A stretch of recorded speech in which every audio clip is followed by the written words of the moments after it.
Welcome back, everyone, to the Deep Dive.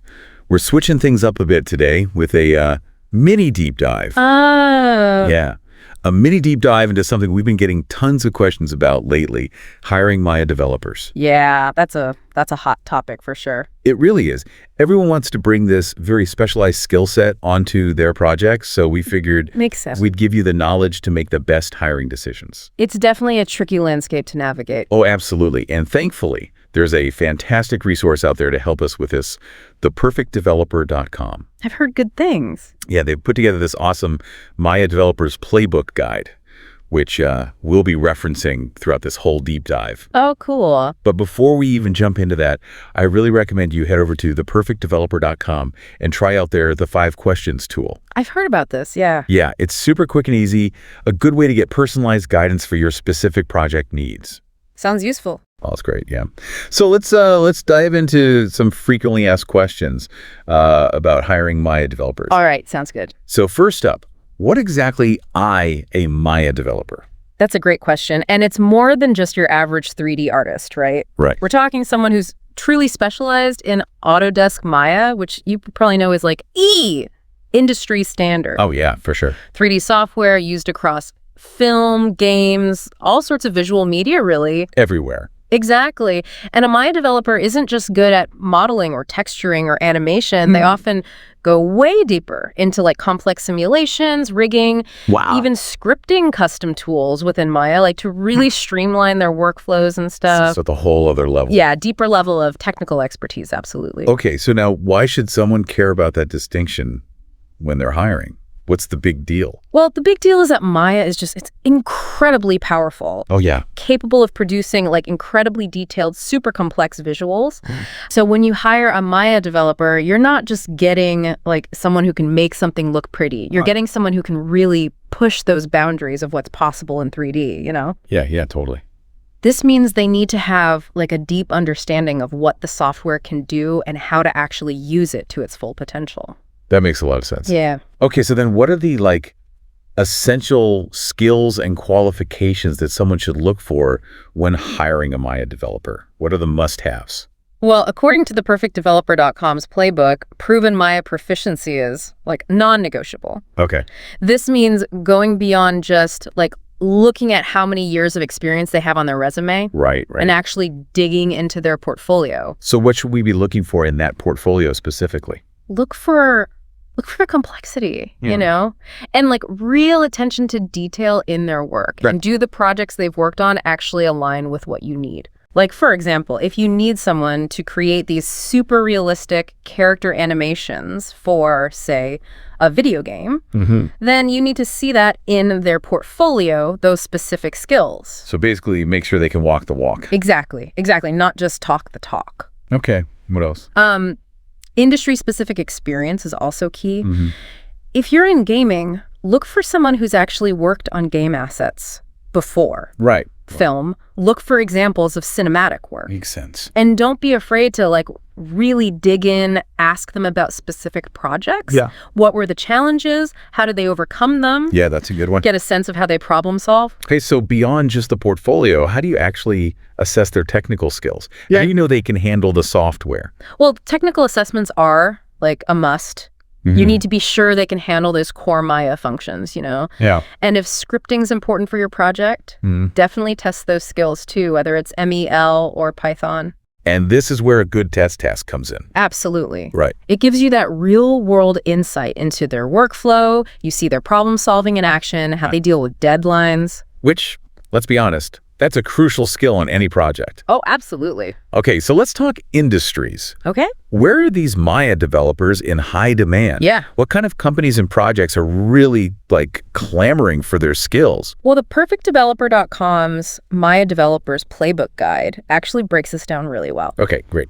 Of course, film and TV are huge, right? Yeah. We're talking character animation, visual effects, even creating entire 3D environments. Wow. And then you've got video games, especially those aiming for those like super high-end, realistic visuals. Oh, so like those big budget AAA games that everyone's playing. Exactly, exactly. And advertising is another big one. Oh, okay. Think like product animations, those eye-catching visuals for online ads, the ones that really grab your attention. Oh, I see those all the time. Exactly. Are there any like more niche areas where Maya is used? There are some cool niche areas for sure. Architectural visualization is one where Maya is used to create like stunning realistic renderings of buildings.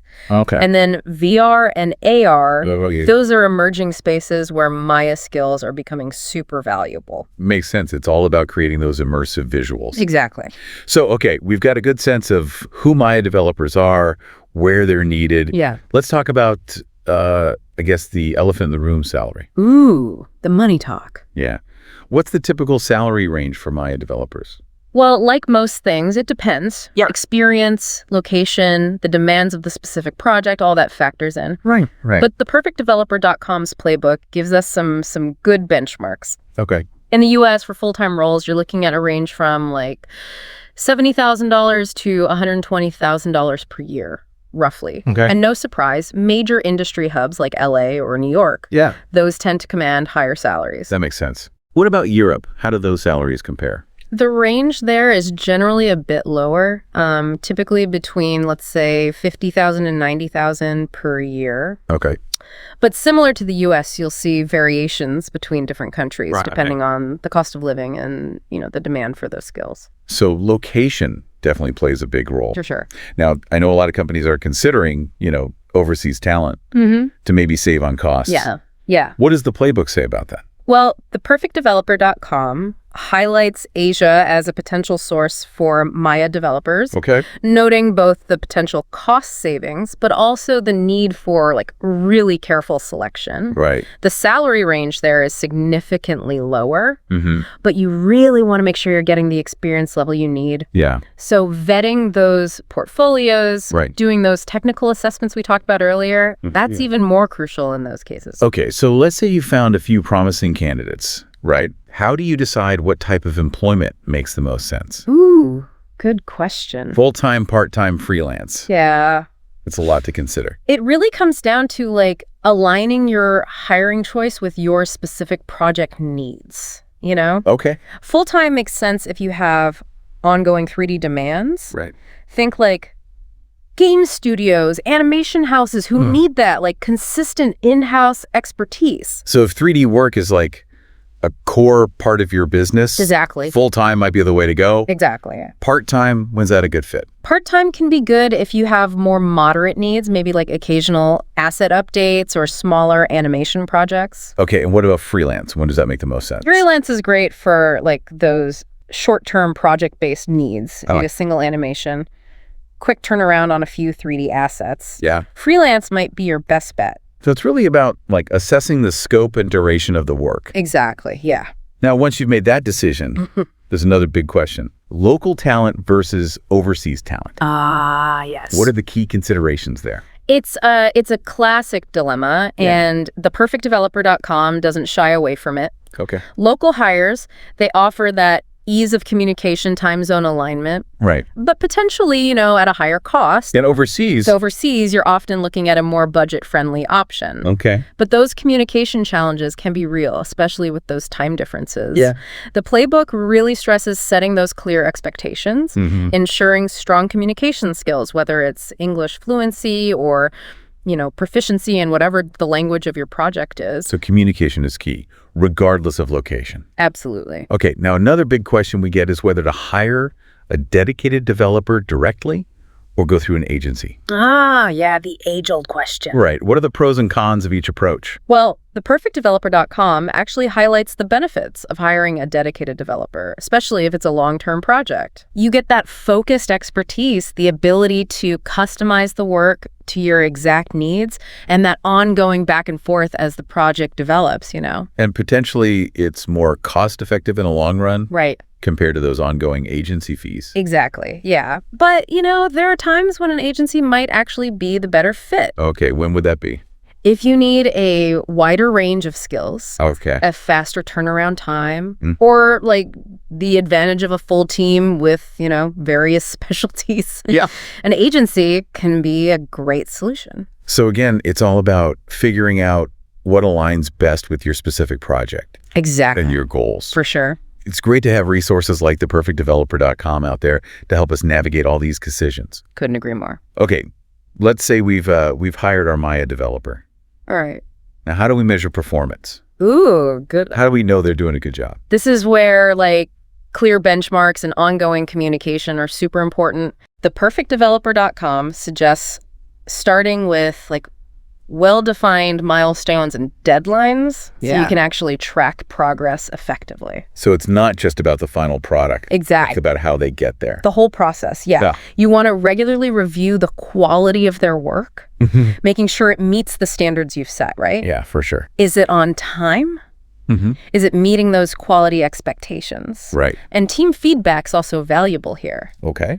How are they collaborating with others? Are they communicating effectively? It sounds like it's about the whole package. It is, yeah. Technical skills, the communication, the ability to meet deadlines, work effectively within a team. Absolutely. Okay. It's finding someone who's not just technically proficient, but also a good fit for your company culture, That's so important. It really is. Well, I feel like we've covered a ton of ground today. We have. From understanding what makes a Maya developer unique to navigating the ins and outs of hiring and performance management. The whole shebang. What are some of your key takeaways for our listeners who are, looking to hire Maya developers? All right. So first, define your needs, right? Okay. What specific skills and experience are absolutely must-haves for your project? Okay. Number 1, define your needs. Number 2, don't underestimate the power of a strong portfolio.